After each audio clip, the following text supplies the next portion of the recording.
നമുക്കെല്ലാവർക്കും അറിയാവുന്നതുപോലെ അടുത്ത ഞായറാഴ്ച, അതായത് നവംബർ 23-ാം തീയതി വിശുദ്ധരായി പ്രഖ്യാപിക്കപ്പെടുന്ന ചാവറപിതാവിൻ്റെയും യോപ്രാസ്യാമ്മയുടെയും ആ നാമകരണ ചടങ്ങുകൾക്കായി ഒരുങ്ങുകയും സന്തോഷിക്കുകയും ചെയ്യുന്ന ഈ അവസരത്തിൽ വിശുദ്ധ ചാവറപിതാവിനെ കുറിച്ച് ഇന്ന് നിങ്ങളോട് സംസാരിക്കുവാൻ എനിക്ക് അതിയായ സന്തോഷമുണ്ട്.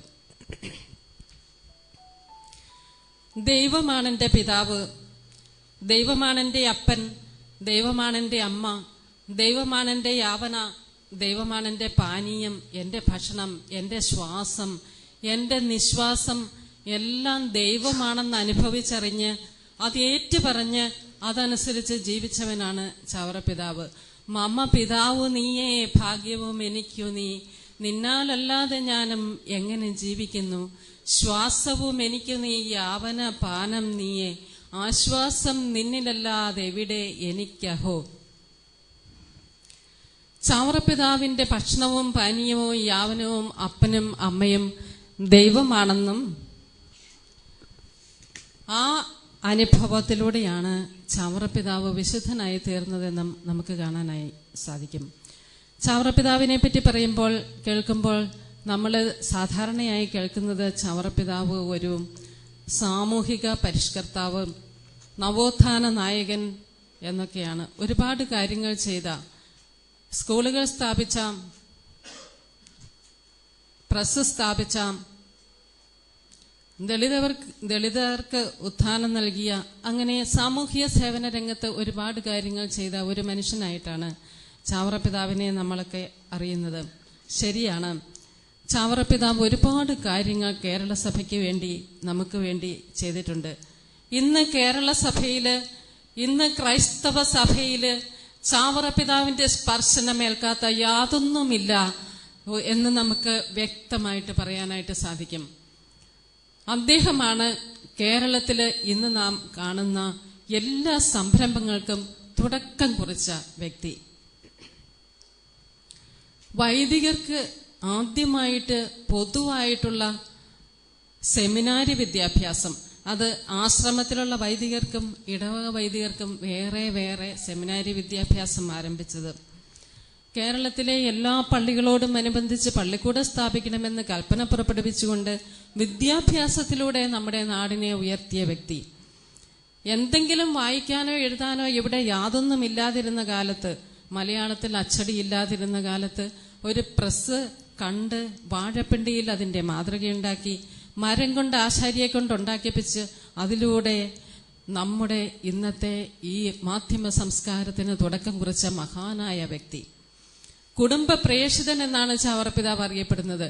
കുടുംബജീവിതത്തിൽ മാതാപിതാക്കൾ ആരായിരിക്കണം, മക്കൾ ആരായിരിക്കണം, അവരുടെ ആധ്യാത്മികവും ധാർമ്മികവുമായ മൂല്യങ്ങള്, ജീവിത വിശുദ്ധി, കുടുംബ പ്രാർത്ഥന, ഞായറാഴ്ച ആചരണം എന്നിവ എല്ലാം എന്തായിരിക്കണം എന്ന് എഴുതി കേരളത്തിലെ കുടുംബങ്ങൾക്ക് നൽകിയ നല്ല അപ്പനാണ് അദ്ദേഹം. ഇങ്ങനെ നാനാവിധമായ പ്രവർത്തനങ്ങൾ കേരള സമൂഹത്തിൽ കാഴ്ചവെച്ചത് കൊണ്ടല്ല അദ്ദേഹത്തെ ഇന്ന് വിശുദ്ധനായിട്ട് പ്രഖ്യാപിക്കുന്നത്. ഒരുപാട് കാര്യങ്ങൾ ചെയ്തവരെല്ലാം വിശുദ്ധരാകുമായിരുന്നെങ്കിൽ ഇന്ന് നമ്മുടെ ഇടയിലൊക്കെ അനേകം വിശുദ്ധരുണ്ടാകുമായിരുന്നു. എന്നാൽ അതൊന്നുമല്ല. നമ്മൾ ചെയ്യുന്ന, ഒരു വ്യക്തി ചെയ്യുന്ന പ്രവർത്തനത്തിന്റെ പിന്നിലുള്ള മനോഭാവം, അതാണ് ഒരു വ്യക്തിയെ വിശുദ്ധനാക്കുന്നത്. നമുക്ക് പലതരത്തിലെ ജോലികൾ ചെയ്യാനായിട്ട് സാധിക്കും. നമ്മളെല്ലാവരും കഷ്ടപ്പെട്ട് അധ്വാനിക്കുന്നവരാണ്. രാവിലെ മുതൽ വൈകുന്നേരം വരെ നിരവധിയായ കാര്യങ്ങൾ ചെയ്യുന്നവരാണ്. ആ കാര്യങ്ങളുടെ എല്ലാം, അവരെല്ലാം ചെയ്യുന്നതിന്റെ പിന്നിലുള്ള മനോഭാവം, അതാണ് നമ്മുടെ വിശുദ്ധിക്കും അശുദ്ധിക്കും നിദാനമായിട്ടിരിക്കുന്നത്. പുറപുറത്തുകൊണ്ട് ചെയ്യാം, ഇഷ്ടമില്ലാതെ ചെയ്യാം, വിമർശിച്ചുകൊണ്ട് ചെയ്യാം, ഇഷ്ടത്തോടെ ചെയ്യാം, ചിരിച്ചുകൊണ്ട് ചെയ്യാം, കരഞ്ഞുകൊണ്ട് ചെയ്യാം, ആവലാതിപ്പെട്ടുകൊണ്ട് ചെയ്യാം. ഇങ്ങനെയുള്ള ഈ മനോഭാവമാണ് ഒരു വ്യക്തിയുടെ ആധ്യാത്മികത വെളിപ്പെടുത്തുന്നത്. ആ ആധ്യാത്മികതയാണ് ആ വ്യക്തിയുടെ വിശുദ്ധിക്ക് നിദാനമായിരിക്കുന്നത്. നമ്മളിന്ന് ചാവറപിതാവിന്റെ ആധ്യാത്മികതയെക്കുറിച്ച് പറയുമ്പോൾ അദ്ദേഹം ചെയ്ത നിരവധിയായ എണ്ണമറ്റ ഈ പ്രസ്ഥാനങ്ങൾക്ക് പിൻപിൽ അദ്ദേഹത്തിനുണ്ടായിരുന്ന ആ മനോഭാവം എന്തായിരുന്നു, എന്തിനു വേണ്ടിയാണ് അദ്ദേഹം കേരളത്തിൽ ഇതൊക്കെ ചെയ്തത് എന്ന് തിരിച്ചറിയുമ്പോഴാണ് ആ വ്യക്തിയുടെ വിശുദ്ധി, ആ വ്യക്തിയുടെ ദൈവബന്ധം, ആ വ്യക്തിയുടെ ജീവിത ദർശനം എന്തായിരുന്നു എന്ന് നമുക്ക് മനസ്സിലാക്കാനായിട്ട് സാധിക്കുക.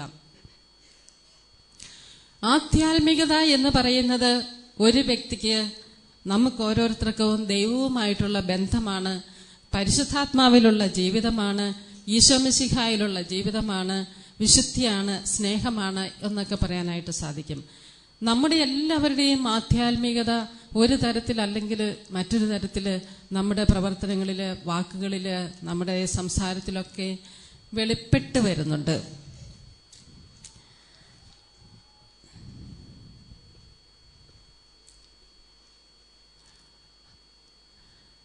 ജീവിത ദർശനം നമുക്ക് വെളിപ്പെട്ട് കിട്ടുന്നത് നമ്മുടെ ആധ്യാത്മികത വഴിയാണ്, നമ്മുടെ പ്രാർത്ഥനാ ജീവിതം വഴിയാണ്.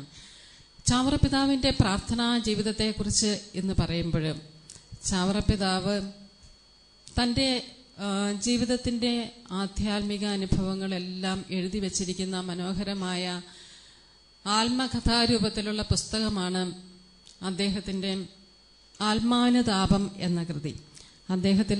ആ പുസ്തകത്തിൽ അദ്ദേഹം തന്റെ ആധ്യാത്മിക ജീവിതത്തിന്റെ വളർച്ച, പ്രാർത്ഥനാ ജീവിതത്തിന്റെ വളർച്ച സുന്ദരമായിട്ട് പ്രതിപാദിക്കുന്നുണ്ട്.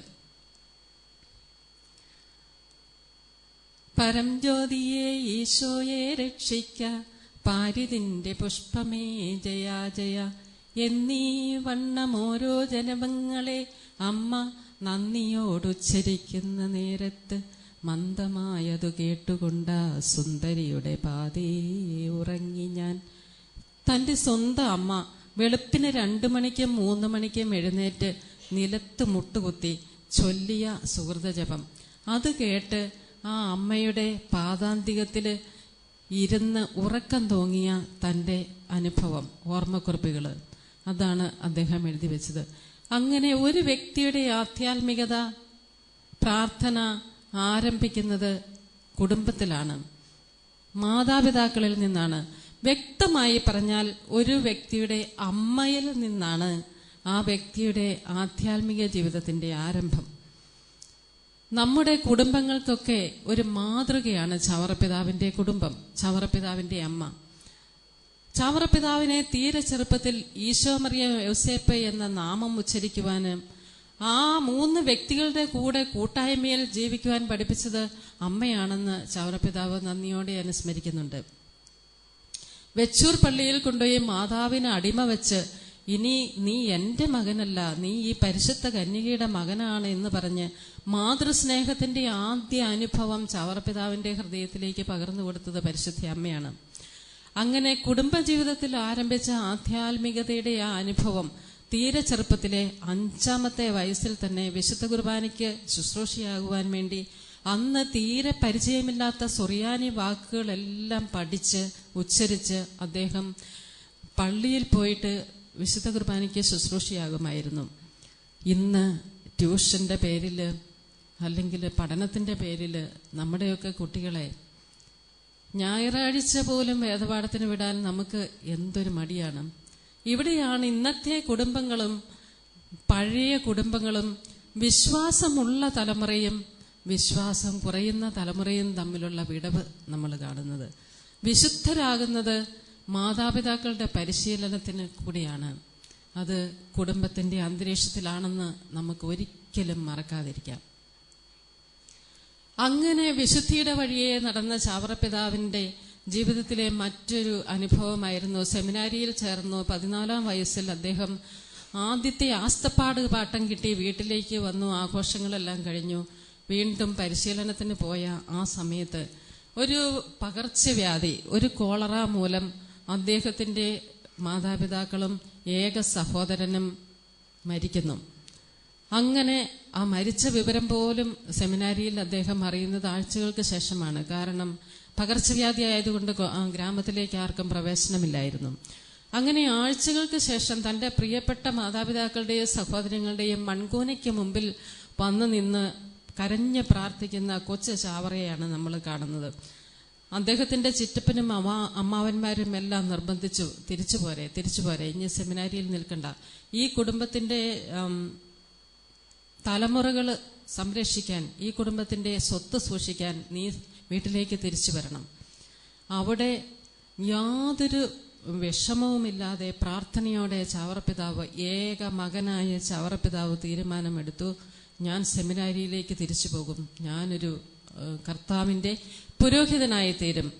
അങ്ങനെ ദൈവമാണ് എൻ്റെ ഓഹരി, ദൈവമാണ് എൻ്റെ പാനപാത്രം എന്ന ഉറച്ച ബോധ്യത്തോടെ അദ്ദേഹം ഏകപുത്രൻ, കുടുംബത്തിൻ്റെ അവകാശവും സ്വത്തും പെങ്ങളുടെ ഭർത്താവിനെ വിളിച്ച്, കുട്ടികളെ വിളിച്ച് ഏൽപ്പിച്ചു കൊടുത്ത് രഹസ്യമായിട്ട് എഴുതി കൊടുത്ത് സെമിനാരിയിലേക്ക് പോയി. അതാണ് ചാവറപ്പിതാവിൻ്റെ ആധ്യാത്മികതയുടെ തീഷ്ണതയുടെ അടിസ്ഥാനം. അതാണ് ചാവറപ്പിതാവിൻ്റെ വിശ്വാസ ചൈതന്യത്തിൻ്റെ ഒരു പാഠമായിട്ട് നാം കാണുന്നത്. സെമിനാരി വിദ്യാഭ്യാസം കഴിഞ്ഞ് അദ്ദേഹം വൈദികനായി അഭിഷേകം ചെയ്ത് കേരള കത്തോലിക്ക സഭയിലെ അന്നത്തെ വികാരി ജനറലായി സേവനം ചെയ്യുന്നു. ആ സമയത്താണ് പള്ളികൾ തോറും പള്ളിക്കൂടം സ്ഥാപിക്കണം എന്ന കൽപ്പന അദ്ദേഹം പുറപ്പെടുവിക്കുന്നത്. അങ്ങനെ ഒരുപാട് കാര്യങ്ങൾ ചെയ്തു നടന്ന അദ്ദേഹത്തിൻ്റെ വ്യക്തി ജീവിതത്തിൽ അദ്ദേഹത്തിൻ്റെ വ്യക്തിപരമായ പ്രാർത്ഥന അനുഭവം അതെന്തായിരുന്നു എന്നാണ് നമ്മൾ കാണാൻ പോകുന്നത്. അദ്ദേഹത്തിന് അറിയാമായിരുന്നു, സ്വന്തം അപ്പൻ നഷ്ടപ്പെട്ട അദ്ദേഹം ദൈവത്തെ സ്വന്തം അപ്പനായി കണ്ടു. ദൈവപിതാവ് എൻ്റെ അപ്പൻ എന്ന അനുഭവമാണ് അദ്ദേഹത്തിൻ്റെ ആധ്യാത്മികതയുടെ അടിസ്ഥാനം. ആബ അനുഭവം എന്ന് പറയാം. നമ്മൾ കർത്താവ് യേശു മിശിഹായിൽ കാണുന്നത് ഈ അനുഭവമാണ്. ഞാനും പിതാവും ഒന്നാണ് എന്ന് പറയത്തക്ക വിധം ഈശോ പിതാവുമായിട്ട് ഒന്നായി. പിതാവിനെ ധ്യാനിച്ച് പിതൃഹിതം മാത്രം നിറവേറ്റി പിതാവിന്റെ ദൈവരാജ്യം ഈ ഭൂമിയിൽ സ്ഥാപിക്കാനായിട്ട് അക്ഷീണം യത്നിച്ച യേശു തമ്പുരാനെ പോലെ ദൈവമാണ് എൻ്റെ പിതാവ്, ദൈവം മാത്രമാണ് എൻ്റെ പിതാവ് എന്ന അനുഭവത്തിലേക്ക് അദ്ദേഹം കടന്നു വന്നു. ആ അനുഭവത്തിന്റെ ആഴങ്ങളിൽ നിന്ന് അദ്ദേഹം എപ്പോഴും പറയുമായിരുന്നു, ഈ ഭൂമിയിൽ മനുഷ്യനായിട്ട് എന്നെ ആര് ജനിപ്പിച്ചു? മാമുദീസായിൽ ഒരു ക്രിസ്ത്യാനിയായിട്ട് ആര് ജന്മം നൽകി? ഈ കൊവേന്തയിലേക്ക് ആരെന്നെ വിളിച്ചു? ഒരു സുപ്പീരിയറായിട്ട് ആരെന്നെ നിയോഗിച്ചു? എല്ലാം ദൈവം തന്നു. ആകയാൽ ദൈവ തിരുമനസ് നടക്കും നടത്തും. അതായിരുന്നു അദ്ദേഹത്തിന്റെ മോട്ടോ. ദൈവ തിരുമനസ് നടക്കും നടത്തും. ഈ ഭൂമിയിൽ, ഈ മലയാളക്കരയിൽ ദൈവ തിരുമനസ് നടത്തുവാൻ വേണ്ടി ജീവിതം ബലിയായി ഹോമിച്ച, എരിഞ്ഞു തീർന്ന ഒരു വ്യക്തിയാണ് നമ്മുടെ ചാവറപിതാവ്. നമുക്കറിയാം, നമ്മൾ വിശുദ്ധ അൽഫോൻസാമ്മയെ വാഴ്ത്തുന്നത് അല്ലെങ്കിൽ ഓർമ്മിക്കുന്നത് അൽഫോൻസാമ്മ സഹനങ്ങളുടെ പുത്രി എന്ന പേരിലാണ്. അൽഫോൻസാമ്മ രോഗിയായിരുന്നു. കഷ്ടപ്പെട്ട് രോഗത്തിന്റെ ഇടയിൽ ഒത്തിരി തെറ്റിദ്ധാരണകളൊക്കെ അനുഭവിച്ചു. അങ്ങനെ അൽഫോൻസാമ്മ ഒരു രോഗി, സഹനത്തിന്റെ പുത്രി എന്നൊരു കാഴ്ചപ്പാട് നമുക്കുണ്ട്. ചാവറപിതാവിനെ കുറിച്ച് പറയുമ്പോൾ അധികമാർക്കും അറിഞ്ഞുകൂടാത്ത ഒരു വലിയ സഹനത്തിന്റെ ജീവിതം അദ്ദേഹത്തിനുണ്ടായിരുന്നു. അദ്ദേഹത്തിന്റെ സഹനം എന്ന് പറയുന്നത് ഒരിക്കലും ഒരു പരാതിയോ ഒരാവലാതിയോ കൂടാതെ അദ്ദേഹം സഹിച്ചതുകൊണ്ട് അധികമാരും അറിഞ്ഞിരുന്നില്ല. ആ സഹനം അനുഭവിക്കുന്ന ഒരു വ്യക്തിയായിട്ട് അദ്ദേഹത്തിന്റെ മുഖം ഒരിക്കലും കണ്ടിരുന്നുമില്ല. അദ്ദേഹത്തെ അടുത്ത് പരിചയമുണ്ടായിരുന്ന അദ്ദേഹത്തിന്റെ കൂടെ ജീവിച്ച വ്യക്തികൾ എഴുതി വച്ചിരിക്കുന്നത് അദ്ദേഹത്തിന്റെ രോഗത്തെക്കുറിച്ച് നമുക്ക് കാണാനായിട്ട് സാധിക്കും. അദ്ദേഹത്തിന് വലത്തെ കാലിൽ മന്ത് എന്ന രോഗമുണ്ടായിരുന്നു. മന്ത് എന്ന രോഗം എന്ന് പറഞ്ഞാൽ കാല് നീര് വെച്ച് പഴുത്ത് എപ്പോഴും ചലം ഒഴുകിക്കൊണ്ടിരിക്കുന്ന ഒരു അവസ്ഥയിലായിരുന്നു അദ്ദേഹത്തിന്റെ ഒരു കാല്. അത് വീട്ടിൽ നിന്നല്ല, സെമിനാരിയിൽ വന്ന കുറെ കാലങ്ങൾക്ക് ശേഷം പിന്നെ അദ്ദേഹത്തിന് എപ്പോഴും വാദപ്പനി എന്നൊരു പനി ഉണ്ടായിരുന്നു. സദാ പനിച്ച് തുള്ളി വിറച്ച് കഴിയുന്ന ഒരവസ്ഥ. അതുപോലെ നിരന്തരമായ തലവേദന. അദ്ദേഹം സിസ്റ്റേഴ്സിനുള്ള കത്തിലൊക്കെ എഴുതി വെച്ചിട്ടുണ്ട്, ഇന്ന് എനിക്ക് തലവേദന എടുത്തിട്ട് എൻ്റെ ചെന്നി കുത്തുന്നു, എൻ്റെ കണ്ണുകൾ കാണുവാൻ പാടില്ല, ആരുടെയും മുഖം എനിക്ക് തലവേദന കൊണ്ട് തിരിച്ചറിയാൻ പറ്റുന്നില്ല, എവിടെ നോക്കിയാലും ഒരു നക്ഷത്രം പോലെ തോന്നുന്നു. അങ്ങനെ അപാരമായ തലവേദനയുടെയും പനിയുടെയും കാലുവേദനയുടെയും എല്ലാം മാനസികവും ശാരീരികവുമായ വേദനകൾ അനുഭവിച്ച വ്യക്തിയാണ് ചാവറപിതാവ് എന്ന് പരിചയപ്പെടുത്തുവാൻ വേണ്ടി പറഞ്ഞതേ ഉള്ളൂ. അന്ന് അദ്ദേഹത്തിന്റെ കൂടെ ജീവിച്ചവർക്ക് പോലും ഇത്രയും വലിയ വേദന അനുഭവിക്കുന്ന ഒരു വ്യക്തിയായിട്ട് ചാവറപിതാവിനെ തോന്നിയിരുന്നില്ല. അപ്പോൾ സഹനത്തിന്റെ വേദിയിലും അദ്ദേഹം വളരെയേറെ കഷ്ടപ്പാടുകൾ അനുഭവിച്ചിട്ടുണ്ട്. അതുപോലെ തന്നെ അന്നത്തെ സാംസ്കാരിക മതപരമായ അന്തരീക്ഷം, കേരള സഭ അന്ന് വൈദേശിക മെത്രാന്മാരുടെ ആധിപത്യത്തിലായിരുന്നു. സ്വന്തമായിട്ടൊരു മെത്രാനില്ല, സ്വന്തമായിട്ട് റീത്തിലുള്ള കാര്യങ്ങൾ നടത്താൻ പറ്റുകയില്ല. അങ്ങനെ ടെൻഷൻ പിടിച്ച ഒരു അവസരത്തിൽ ഒത്തിരി മാനസിക സംഘർഷവും അദ്ദേഹം അനുഭവിച്ചു. ഈ വേദനകളുടെയും ദുഃഖങ്ങളുടെയും കഷ്ടപ്പാടുകളുടെയും അധ്വാനത്തിന്റെയും ഇടയിൽ തന്റെ 66-ാമത്തെ വയസ്സിൽ മരിക്കുമ്പോൾ മരണക്കിടകയിൽ വെച്ച് അദ്ദേഹം പറഞ്ഞു, മാമോദീസായാൽ കിട്ടിയ പ്രസാദവരം ഒരിക്കലും നഷ്ടപ്പെടുവാൻ ഇടയായിട്ടില്ല. ഭക്തിയുള്ള എന്റെ മാതാപിതാക്കൾ ചെറുപ്പം മുതൽ ഈശോ, മറിയം, യൗസേപ്പ് എന്ന 3 പേരുടെ നാമം എന്റെ ഹൃദയത്തിൽ എഴുതിയിരുന്നതിനാൽ ഇതാ ഈ കാണുന്നത് പോലെ അവരെ ഞാൻ എന്റെ കൂടെ കൊണ്ടു നടന്നിരുന്നതിനാൽ ഈശോ, മറിയം, യൗസേപ്പിന്റെ പ്രത്യേകമായ അനുഗ്രഹത്താൽ മാമോദീസായാൽ കിട്ടിയ പ്രസാദവരം ഒരിക്കലും നഷ്ടപ്പെടുവാൻ എനിക്കിടയായിട്ടില്ല എന്ന് പറയുവാൻ എനിക്ക് ധൈര്യമുണ്ട്. അദ്ദേഹം തുടരുകയാണ്, നിങ്ങൾ തിരുക്കുടുംബത്തെ അഭയം പ്രാപിക്കുവിൻ. തിരുക്കുടുംബം നിങ്ങളുടെ ഹൃദയങ്ങളിൽ ഭരണം നടത്തട്ടെ. തിരുക്കുടുംബം നിങ്ങളുടെ ഹൃദയങ്ങളെയും ഭവനങ്ങളെയും ആശീർവദിക്കട്ടെ.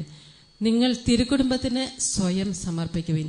ഈശോ, മറിയം, യൗസേപ്പ് എന്ന തിരുക്കുടുംബ ഭക്തി ഈ കേരളക്കരയിലേക്ക് കൊണ്ടുവന്ന് പ്രചരിപ്പിച്ചത് ചാവറപിതാവാണ്. നമ്മളെല്ലാവരും ഇപ്പോൾ സന്ധ്യാപ്രാർത്ഥനയിൽ കൊന്ത നമസ്കാരം ചെല്ലുന്നുണ്ട്. ആ ജപമാല ഭക്തി ഈ മലയാളക്കരയിൽ മലയാളത്തിലേക്ക് വിവർത്തനം ചെയ്ത് കുടുംബങ്ങൾക്ക് നൽകിയത് ചാവറപിതാവാണ്. ആദ്യകാലങ്ങളിൽ സുറിയാനിയിലായിരുന്നു കുർബാന. ആർക്കും ഒന്നും മനസ്സിലാകിയല്ല. എല്ലാവരും വന്നവിടെ നോക്കിയിരിക്കും.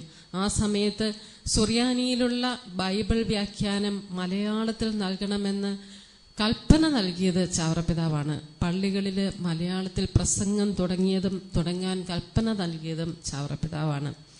അതുപോലെ വൈദികർക്കും ഇടവകയിലും വാർഷിക ധ്യാനങ്ങൾ നൽകിയത് ചാവറപിതാവാണ്. അങ്ങനെ തന്റെ ഹൃദയത്തിൽ നിറഞ്ഞു നിന്ന ദൈവസ്നേഹം ഈ മലയാളക്കരയിലേക്ക് ധ്യാനങ്ങളായി, പ്രസംഗങ്ങളായി, എഴുത്തുകളായി ഒഴുകിയിറങ്ങുകയാണ് ചെയ്തത്. ചാവറപിതാവിന്റെ ആധ്യാത്മികതയുടെ കവിഞ്ഞൊഴുകലായിരുന്നു അദ്ദേഹത്തിന്റെ പ്രവർത്തനങ്ങൾ. അദ്ദേഹം പറയുന്നുണ്ട്, കണ്ണില്ലാത്തവൻ കുരുടനായിരിക്കുന്നത് പോലെ വിദ്യയില്ലാത്തവൻ ജ്ഞാനകുരുടനാണ്. അതുകൊണ്ട് വിദ്യയില്ലാത്തവർക്ക് ഈ ലോകത്തെയും ഇതിലുള്ള വസ്തുക്കളെയും തമ്പുരാനെയും പരലോകത്തെയും ഒന്നും കാണാൻ സാധിക്കുകയില്ല. അതുകൊണ്ട് വിദ്യയാകുന്ന വെളിച്ചം നമ്മുടെ ഹൃദയത്തെ പ്രകാശമാനമാക്കുവാൻ വേണ്ടിയാണ് അദ്ദേഹം സ്കൂളുകൾ സ്ഥാപിച്ചത്. എല്ലാ സംരംഭങ്ങൾക്കും പിന്നില് അദ്ദേഹത്തിന് ആത്മീയമായ ലക്ഷ്യമുണ്ടായിരുന്നു. ആത്മാക്കളുടെ രക്ഷ എന്ന ഒരൊറ്റ കാര്യത്തിനു വേണ്ടി എല്ലാവരും ദൈവത്തിലെത്തണം. അതിനുള്ള പല വഴികളാണ് അദ്ദേഹം ഈ കേരളക്കരയ്ക്ക് സംഭാവന ചെയ്തത്, സമ്മാനിച്ചത്. അദ്ദേഹത്തിന്റെ ആധ്യാത്മികതയിലെ മറ്റൊരു പ്രത്യേകതയാണ് കാണണം, കാണണം, കാണാകണം. കാണാകണം എന്ന സ്പിരിച്വാലിറ്റി. നമുക്കെല്ലാവർക്കും ആഗ്രഹമുണ്ട് ദൈവത്തെ ഒന്ന് കാണണം എന്ന്. ഒരു ധ്യാനം കൂടുമ്പോൾ അവർക്ക് ദർശനം കിട്ടി, ഇവർക്ക് ദർശനം കിട്ടി, അവർ ഈശോയുടെ മുഖം കണ്ടു, ഇവർ മാതാവിന്റെ മുഖം കണ്ടു എന്നൊക്കെ പറയുമ്പോൾ നമ്മൾ ഓർക്കും, ഈശോയെ ഒന്ന് കണ്ടായിരുന്നെങ്കിൽ, ആ സ്വരം ഒന്ന് കേട്ടായിരുന്നെങ്കിൽ, മാതാവിനെ ഒന്ന് കണ്ടായിരുന്നെങ്കിൽ എന്ത് വിശ്വാസം വന്നേനെ. അത് എല്ലാ മനുഷ്യന്റെയും അടിസ്ഥാനപരമായ ഭാവമാണ്, ആവശ്യമാണ്. ദൈവ അന്വേഷണവും ദൈവത്തിന് വേണ്ടിയുള്ള ദാഹവും. ഈ ദൈവത്തിന് വേണ്ടിയുള്ള ദാഹം ശമിക്കുന്നത് ദൈവത്തിലെത്തുമ്പോഴാണ്. അത് നമുക്കറിയാം.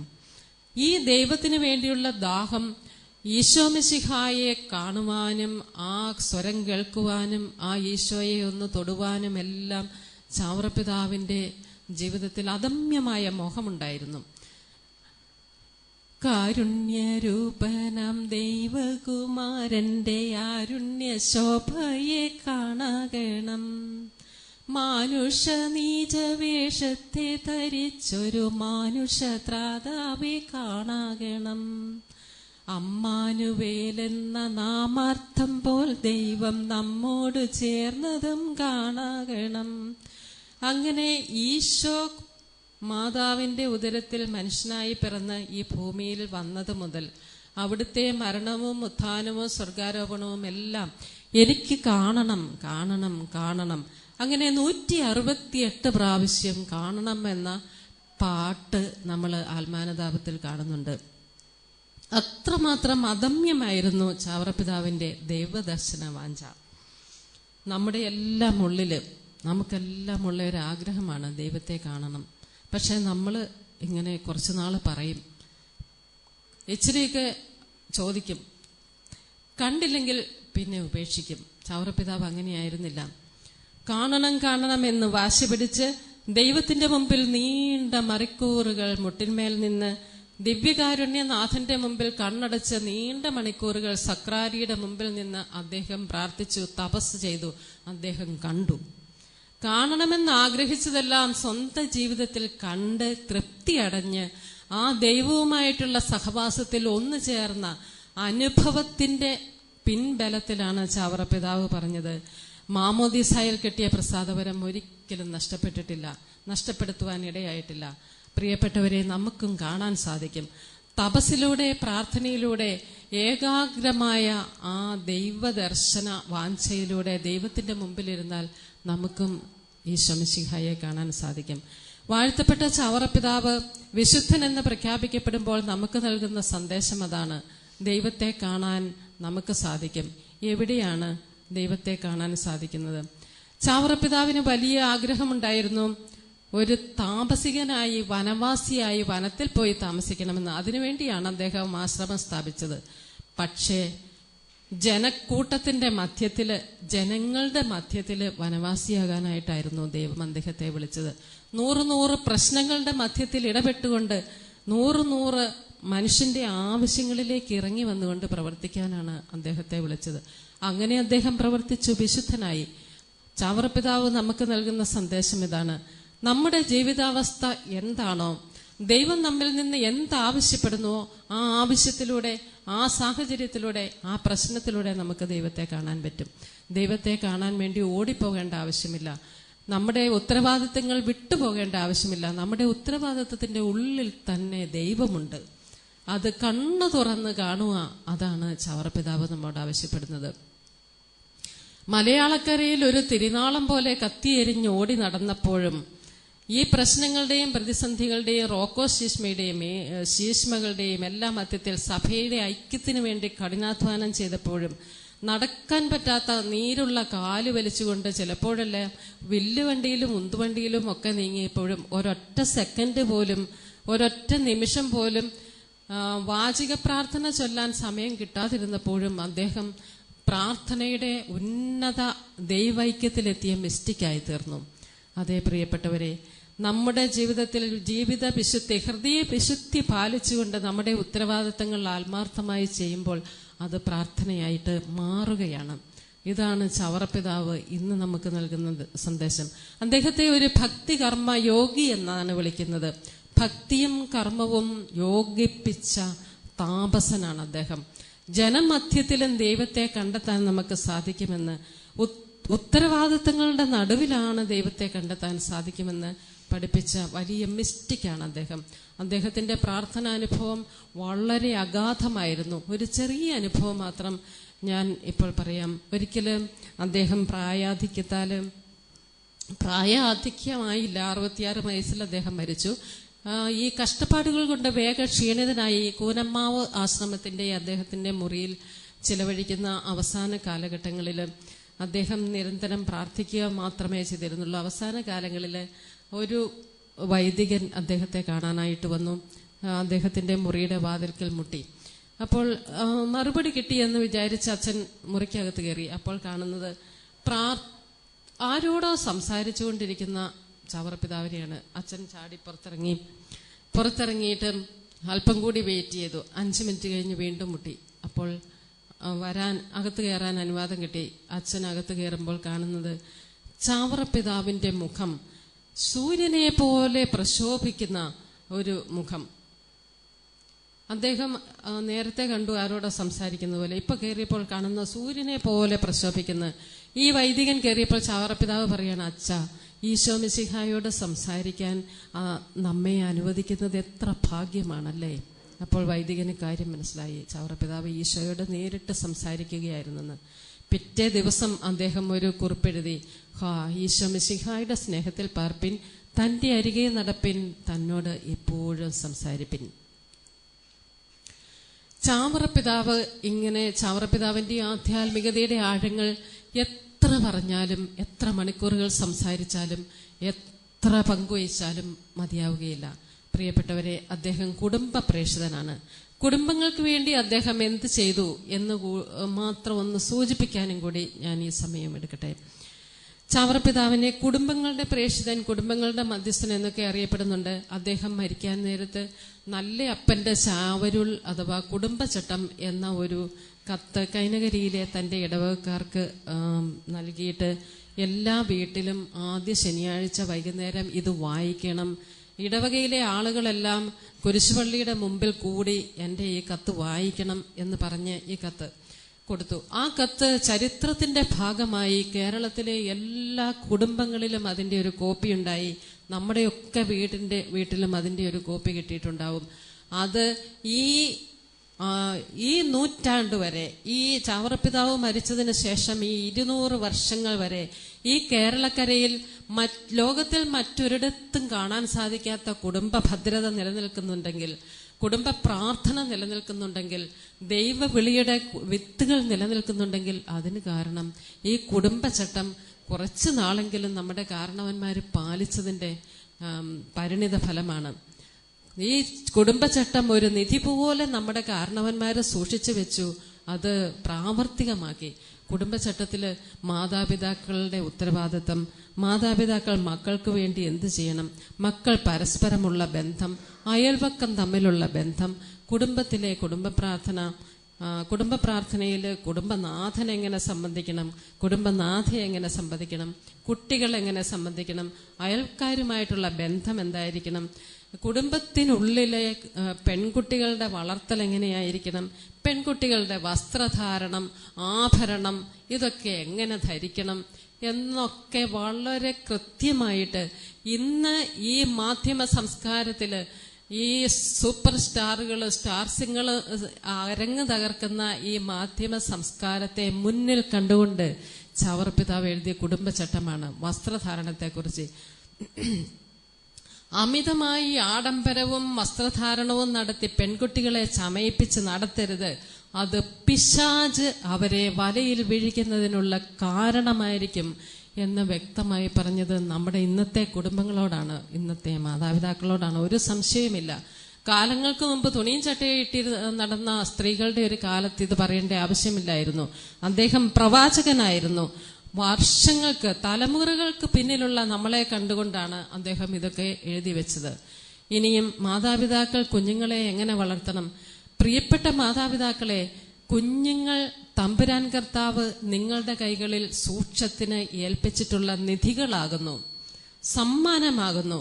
വിധി ദിവസത്തിൽ തിരികെ ഏൽപ്പിക്കുന്നതിന് വേണ്ടി നിങ്ങളുടെ കയ്യിൽ ഏൽപ്പിക്കുക സമ്മാനമാണ്. നിങ്ങൾ എന്താ ചെയ്യേണ്ടത്? എല്ലാ ദിവസവും നിങ്ങൾ നിങ്ങളുടെ കുഞ്ഞുങ്ങളെ തമ്പുരാൻ കർത്താവിന്റെ തിരുരക്തത്തിൽ കഴുകി വിശുദ്ധീകരിച്ച് ഇവരെ ദൈവത്തിന് തിരികെ ഏൽപ്പിക്കേണ്ടതാണ് എന്ന ഉത്തമ ബോധ്യത്തോടെ മക്കളെ വളർത്തണം. തിരികെ ചോദിക്കാൻ വേണ്ടി ദൈവം നിങ്ങളുടെ കയ്യിൽ തന്ന സമ്മാനമാണ്, നിക്ഷേപമാണ് നിങ്ങളുടെ മക്കൾ. ഇന്ന് നമ്മളുടെ അവസ്ഥ, ഇവരെ ദൈവത്തിന് തിരിച്ചു കൊടുക്കാൻ, ഇവരെ വിശ്വാസ പരിശീലനത്തിന്റെ വേദിയിലൂടെ നടത്താൻ നമുക്ക് സാധിക്കുന്നില്ല. എന്തിന്? ദൈവം തരുന്ന എല്ലാ മക്കളെയും സ്വീകരിക്കാൻ ഇന്ന് നമുക്ക് സാധിക്കുന്നുണ്ടോ? ഉണ്ടായിരുന്നെങ്കിൽ കേരള സഭയ്ക്ക് എവിടെ എത്തുമായിരുന്നു? ഇന്ന് വലിയ പ്രതിസന്ധിയിലും പ്രശ്നങ്ങളിലും നമ്മുടെ സഭ മുന്നോട്ട് പോകുമ്പോൾ നമ്മൾ മറന്നുപോയി കുടുംബങ്ങളുടെ ചാവറ ദർശനം വീണ്ടെടുക്കാൻ. കുടുംബങ്ങളുടെ ചാവറ ദർശനം നമ്മുടെ ജീവിതത്തിന്റെ നിയമമാക്കാൻ മറന്നുപോയതിന്റെ പരിണിത ഫലമാണ് നമ്മൾ അനുഭവിക്കുന്നത്. കഴിഞ്ഞ വർഷം നമ്മളൊരു സത്യദീപത്തിലൊരു വാർത്ത കണ്ടു. എറണാകുളം കത്തീഡ്രൽ പള്ളിയിൽ ഡ്രസ് കോഡ് പ്രസിദ്ധീകരിച്ചു. കുർബാനയ്ക്ക് വരുമ്പോൾ ഇടേണ്ട ഡ്രസ് എന്താണെന്ന് അവിടെ മെത്രാനച്ചൻ പ്രസിദ്ധീകരിച്ചു. എന്താ? ലീഫ്ലെസ് ബ്ലൗസ്, അങ്ങനെ ഇറക്കമില്ലാത്ത വസ്ത്രങ്ങൾ ഇടരുത്, നീറ്റായിട്ട് പള്ളിയിൽ വരണം. പ്രിയപ്പെട്ടവരെ, 200 വർഷങ്ങൾക്ക് മുൻപ് ചാവറപ്പിതാവ് കേരളത്തിലെ മക്കൾക്ക് ഡ്രസ് കോഡ് നൽകി. അത് ആരും കണ്ടില്ല. എങ്ങനെ വസ്ത്രധാരണം നടത്തണം, എങ്ങനെ അടക്കത്തിലും ഒതുക്കത്തിലും പെൺകുട്ടികളെ വളർത്തണം, എങ്ങനെ ആൺകുട്ടികൾ പെരുമാറണം എന്നെല്ലാം എഴുതി വെച്ച ആ കുടുംബചട്ടം നമുക്ക് വീണ്ടെടുക്കാം. കേരളത്തിലെ കുടുംബങ്ങളുടെ വിശുദ്ധിക്ക്, മക്കളുടെ വിശുദ്ധിക്ക് എല്ലാം അത് ഉപകാരപ്പെടും. അവസാനമായിട്ട് അതിൻ്റെ അകത്ത് മക്കളുടെ ഉത്തരവാദിത്തങ്ങളുമുണ്ട്, എഴുതിയിട്ടുണ്ട്. പ്രിയപ്പെട്ട മക്കളെ, കാരണവന്മാരെ നോക്കുക എന്നത്, ശുശ്രൂഷിക്കുക എന്നത് മക്കളുടെ ഒന്നാമത്തെ ഉത്തരവാദിത്തമാകുന്നു എന്ന് ചാവറപ്പിതാവ് പറഞ്ഞിട്ടുണ്ട്.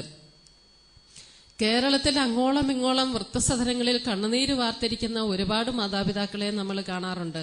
മക്കൾ വരുന്നത് നോക്കി വഴിയിലേക്ക് 24 മണിക്കൂർ നോക്കിയിരിക്കുന്ന ഒരമ്മയെ കഴിഞ്ഞ ആഴ്ചയിൽ ഞാൻ കരുണാഭവനിൽ കണ്ടു. ഞാൻ പെറ്റു വളർത്തിയ എൻ്റെ 6 മക്കളുണ്ട് സിസ്റ്ററെ, അവരിൽ ഒരാളെങ്കിലും എന്നെ കൂട്ടാൻ വരും, ഇന്ന് വരും, നാളെ വരും എന്ന് വിചാരിച്ച് നേരം ഇരുട്ടുന്നത് വരെ വെളിയിലേക്ക് നോക്കിയിരിക്കുന്ന അമ്മമാരെ നമ്മൾ കാണാറുണ്ട്.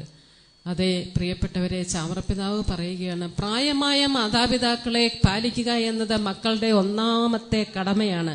കാരണം ദൈവത്തിന് പകരമായി ഈ ഭൂമിയിൽ നമുക്ക് ജന്മം നൽകി നമ്മളെ വളർത്തി ചോരയും നീരും നമുക്ക് വേണ്ടി തന്ന ആ മാതാപിതാക്കളുടെ കണ്ണുനീർ വീഴുന്നത് കുടുംബത്തിന്റെ തകർച്ചയ്ക്ക് കാരണമാകും. വ്യക്തമായിട്ട് ചാവറപ്പിതാവ് എഴുതിയിട്ടുണ്ട്. ഇങ്ങനെ കുടുംബ ജീവിതത്തിന്, കുടുംബത്തിന്റെ ആധ്യാത്മിക കാര്യങ്ങൾക്ക്, കുടുംബത്തിലെ വേദോപദേശത്തിന്, കുടുംബ അംഗങ്ങൾ ഒരുമിച്ചിരുന്ന് ബൈബിൾ വായിച്ച് പ്രാർത്ഥിച്ച് കുടുംബത്തിന്റെ കെട്ടുറപ്പ് നിലനിർത്തണമെന്ന്, കുടുംബത്തിൽ അംഗങ്ങൾ ഒരുമിച്ച് ഭക്ഷിക്കണമെന്ന്, എല്ലാം ഇങ്ങനെ 1000 നിയമങ്ങൾ കുടുംബത്തിന് വേണ്ടി തന്ന ചാവറപ്പിതാവിന്റെ ഉള്ളിൽ നിറഞ്ഞു നിന്ന ദൈവസ്നേഹത്തിന്റെ ആധ്യാത്മികതയുടെ കവിഞ്ഞൊഴുകലായിരുന്നു അതെല്ലാം. അത് ഈ വിശുദ്ധൻ എന്ന് അദ്ദേഹത്തെ പ്രഖ്യാപിക്കുന്ന ഈ സമയത്ത് നമുക്കത് വായിക്കാം, സ്വന്തമാക്കാം, വീണ്ടെടുക്കാം, പ്രാവർത്തികമാക്കാം. അങ്ങനെ നമ്മുടെ കുടുംബത്തിന്റെ പവിത്രത, വ്യക്തി ജീവിതത്തിന്റെ പവിത്രത നമുക്ക് വീണ്ടെടുക്കാനായിട്ട് ഈ വിശുദ്ധ പ്രഖ്യാപനം ഇടവരട്ടെ എന്നാണ് പ്രാർത്ഥിക്കുന്നത്. ദൈവം എല്ലാവരെയും വിശുദ്ധിയിലേക്കാണ് വിളിക്കുന്നത്. നമ്മളെ എല്ലാവരെയും വിശുദ്ധിയിലേക്കാണ് വിളിക്കുന്നത്. നമ്മുടെ ജീവിതാവസ്ഥയിൽ നമുക്ക് വിശുദ്ധരാകാനായിട്ട് ദൈവം അവസരം തരുന്നുണ്ട്. എല്ലാവർക്കുമായി ചൊരിയപ്പെടുന്ന കൃപാവരത്തിന്റെ അടയാളമായിട്ട് ചിലരെ ഇങ്ങനെ പരസ്യമായിട്ട് ഉയർത്തുവാനും മഹത്വപ്പെടുത്തുവാനും ദൈവം തിരുമനസ്സാകുമ്പോൾ അത് നമുക്കൊരടയാളവും ഒരു താക്കീതും ഒരു വെല്ലുവിളിയുമാണ് നമ്മുടെ ജീവിതത്തെ വിശുദ്ധീകരിക്കുവാൻ. അങ്ങനെ ചാവറപ്പിതാവ് ഒപ്പം വിശുദ്ധ യോപ്രാസ്യാമ്മയും നമ്മുടെ ജീവിതങ്ങളെ അനുഗ്രഹിക്കട്ടെ, നമ്മുടെ കുടുംബങ്ങളെ അനുഗ്രഹിക്കട്ടെ എന്ന പ്രാർത്ഥനയോടെ നമുക്ക് ഗാനം ആലപിക്കാം.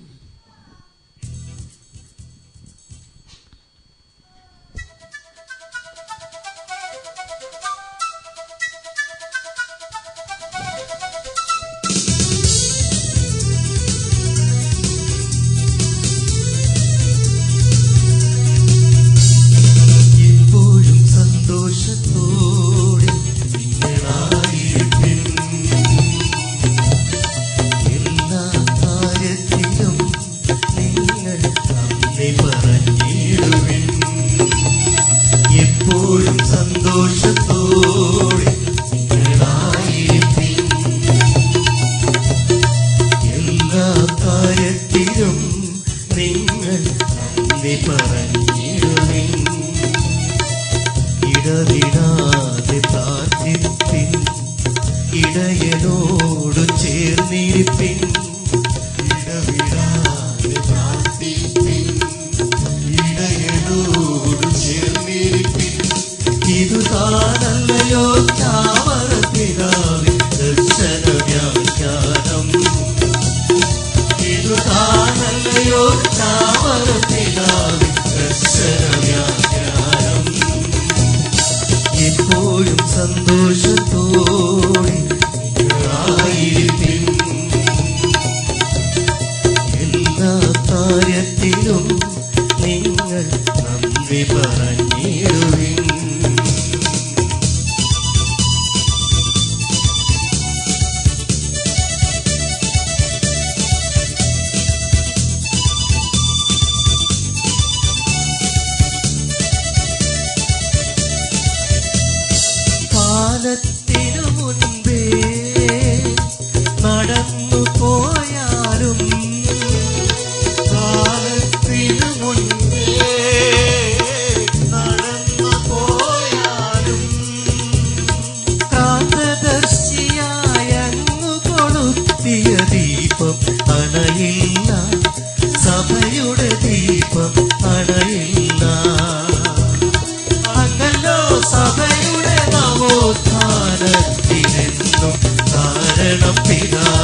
പ്രഭയരുളി നേർവഴി കാട്ടിയൊരാ വചന പ്രഭയരുളി നേർവഴി കാട്ടിയൊരാ ആത്മീയാചാര്യന്മാർ തന്നോട് വിശ്വാസം മറുതാ നമ്മുടെ വിശ്വാസത്തിൻ കോട്ട അതല്ലോ സഭയുടെ നവോത്ഥാനത്തിനെന്നും കാരണം പിതാവേ അങ്ങല്ലോ സഭയുടെ നവോത്ഥാനത്തിനെന്നും കാരണം പിതാവേ എപ്പോഴും സന്തോഷത്തോടെ നിങ്ങളായിരിക്കും എല്ലാ കാര്യത്തിലും നിങ്ങൾ നന്ദി പറഞ്ഞിടുവിൻ ഇടവിടാതെ പ്രാർത്ഥിപ്പിൻ ഇടയനോട് ചേർന്നിരിപ്പിൻ ഇടവിടാതെ പ്രാർത്ഥിപ്പിൻ ഇടയനോട് ചേർന്നിരിപ്പിൻ